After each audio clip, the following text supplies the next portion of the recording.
Hello, good morning guys. Today is Saturday. Patungo kami sa Vala. Mag-skip muna kami dito sa city. Punta muna kami sa countryside. So, mga around 500 kilometers. And, yeah, 400 kilometers. 5 hours driving ito. Kami lang mag-asawa patungo doon. Siya ang nagda-drive. Medyo maulan ngayon. Maulan. Look at the weather. Maulan siya ngayon. At hindi maganda. Sana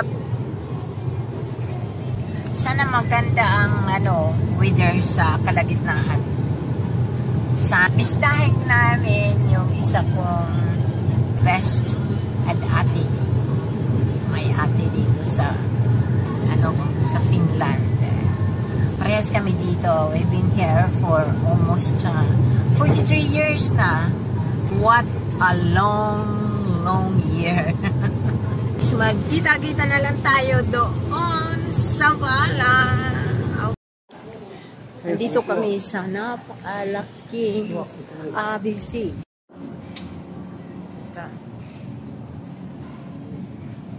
Mä ottaisin tosta vaikka. Tää on hyvä. Tämä vai? Otan 11. Tämä vai? Joo.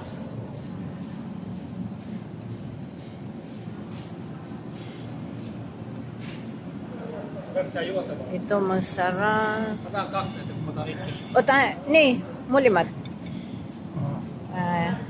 Yan ang sinasabing Dallas Pula. Haluatko sä kahvia?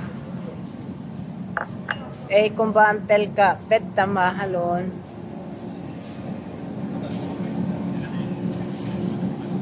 Ota vettä sitten.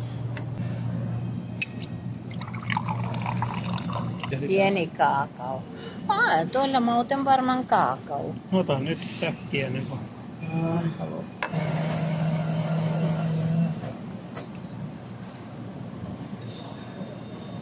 Ops.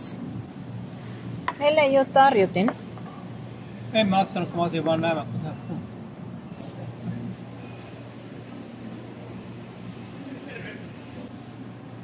Dunkin Donuts. Chocolate. Kummalle sä haluat isä? Hyvä.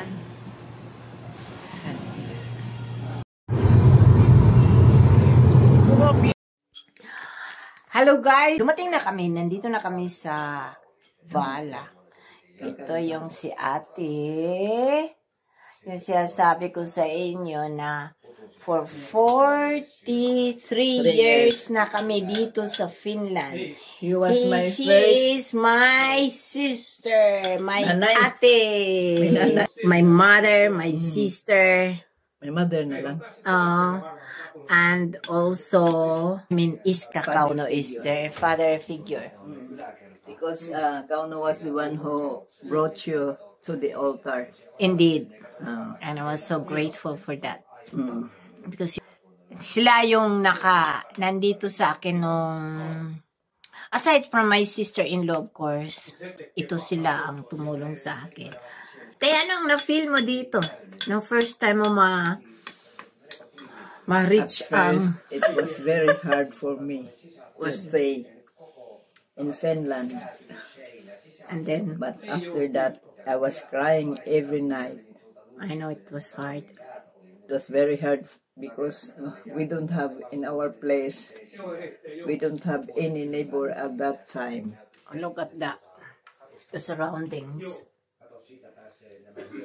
She has no neighbor at all. Upstairs, I had already 2 neighbors. They are all Kauno's brother Yep. and their family too. Yep. But before, nothing. Noon, there was a neighbor. There was a neighbor 120 meters. Paano ka how many kilometers ang place mo from here to town? 10 kilometers. But from from our place to the main road, it takes 2 kilometers. But I have to walk that one for exercise. When I was studying in Vala, 10 kilometers, that is our small village. Yeah. You're gonna able to reach there through by bus or by car? Bus. By bus, sometimes by car. Nag-aaral ka, te? Nag-aral ako ng Finish. hotel and at first, it was finished. You cannot land a job at that time if you don't know how to speak Finnish. Not like this time. No, It's more not complicated, but during our time, it was. Yeah. Hindi ka ba nalulunli dito, te? sometimes. So you guys used to it na, no? But at first, it was very, very hard for me. I was crying every night. And I said to my husband, this is not my world. I want to go back to the Philippines because I had been working there. But Anong trabaho mo, te, doon? sa opisina CTI Air Cargo. I see. CTI Air Cargo, clerical job. Ganda ang job mo doon talaga, no? Pagdating dito, umpisa sa Calvary. At first, but our husbands are very good. I know. This guy is very good, really. And also auntie. Meron pa tayong isang